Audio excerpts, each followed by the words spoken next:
put out a list the other day that like there are like 12 or 13 hurt wrestlers on the WWE roster. Bro, that's on the agents because you do need to protect these guys from themselves.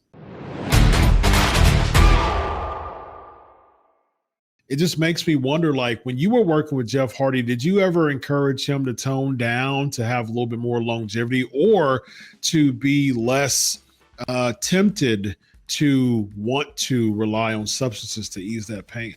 Yeah, no, bro. I never got into the work, Chris. You know what I mean? I never got it. That's their artistry. What they do in the ring is their artistry. And a writer is not going to tell Jeff to tone down his work. That would come from an agent.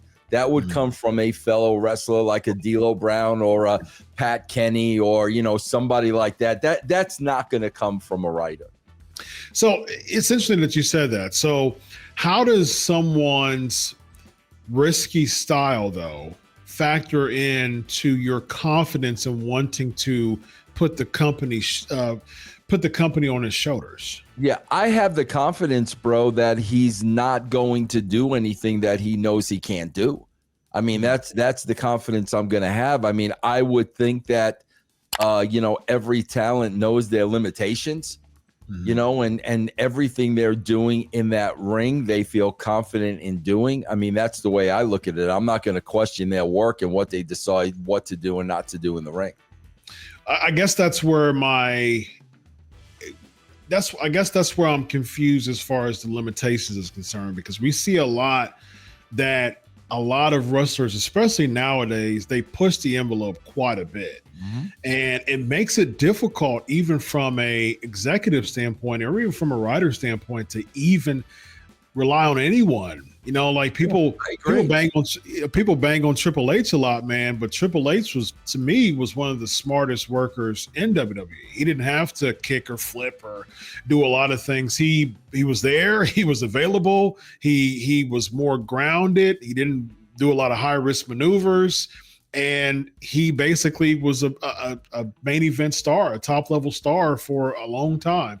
And he was less injury prone. What I mean? And so that's why I want to pick your brain when it comes on the to agents, bro. It's 100% on the agents. There's no doubt about it, Chris. I remember that, Chris, there were instances where I would sit in when guys were going over the match, or I would just say, what are you going to do? And then they would lay out their match. And there were times when I said, nah, bro, you really don't need to do that. And what I was trying to do was I was trying to protect the talent from themselves. If I thought it was something that was dangerous and not safe, I would tell them that you really don't need to do that.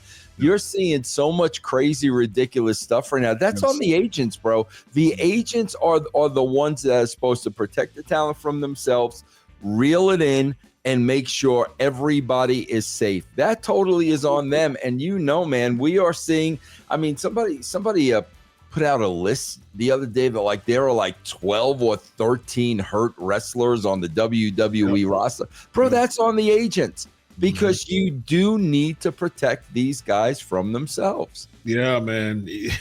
Because that dopamine kick from getting a pop from that spot is going to cause someone to try to trump that. And we see that all the time, especially in AEW.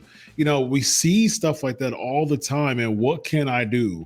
Can I staple something on somebody's tongue? Can I, do a dive through a sheet of glass? You know what I mean? Like, can I jump off a balcony? It's stuff like that that's like, okay, beat this. Yep. And the crazy thing is, a lot of times people say beat this to their own selves. Yeah. And that's what makes it even more difficult. Yep. And it's just like it just seems like it makes it difficult for writers to really hinge their long-term book, especially if it's long-term booking. Say, for instance, like, and I like Jeff Hardy, but from a long-term booking standpoint, if the high risk type of style with Jeff, and it's, August SummerSlam, and you want him to get the belt because you have an end game of him losing or putting someone over at the Royal Rumble, which is 5 months, from SummerSlam. How confident are you to know that he's going to have the belt for 5 months with the type of style that he has and the substances that eases the pain of all those high risk maneuvers. Again, bro, I'm going to go back to Vince McMahon because that would not be happening on his watch. If you did something stupid in that ring that you didn't need to do and you hurt yourself and you were out of action and now Vince couldn't use you, you were going to have heat with Vince and that was going to affect you, and the boys knew it. Yeah. Once you take Vince out of that equation, bro, they've pretty much been doing whatever they want to do. Yeah.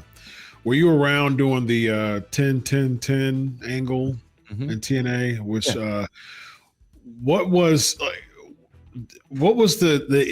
end game of the 10-10-10 was the Hardy heel turn, and he was the one who won the title. Yeah.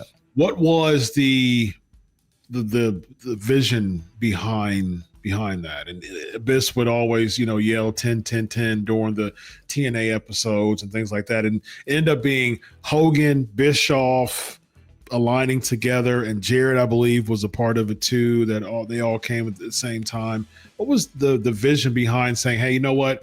We are going to put Jeff Hardy at the helm of TNA right now. Yeah, just Jeff Hardy was never a heel before. Just like Goldberg was never a heel before. And it was just turning Jeff Hardy heel, seeing a heel Jeff Hardy. That was the whole idea behind it. Yeah, the 10-10-10. Who came up with that idea? What was the? Oh, okay. Did you? That was the date. August. August. Yeah. It was October 10th. October 10th. That was the date of the show.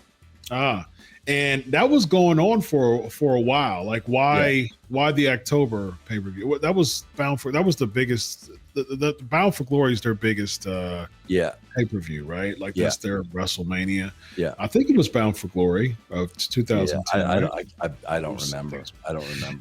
But why what was the significance of that? You just wanted to make 10-10-10? Honestly, not really, bro. It was just that was the next pay-per-view. And that happened to be the date. I mean, really, it's not like we planned it around that date or anything. We were, writing and planning that, and that just happened to be the date of the next pay-per-view. Was Bischoff and Hogan in, or did they have any type of? No, they were 100% on board with that. I mean, there was we had no issues with that. Yeah. Cool. How do you think that turned out? Ultimately, I thought it was okay. I mean, I can't remember specifics from 15 years ago. I mean, I really can't. But I from what I remember, I definitely remember 10-10-10. I think it turned out fine.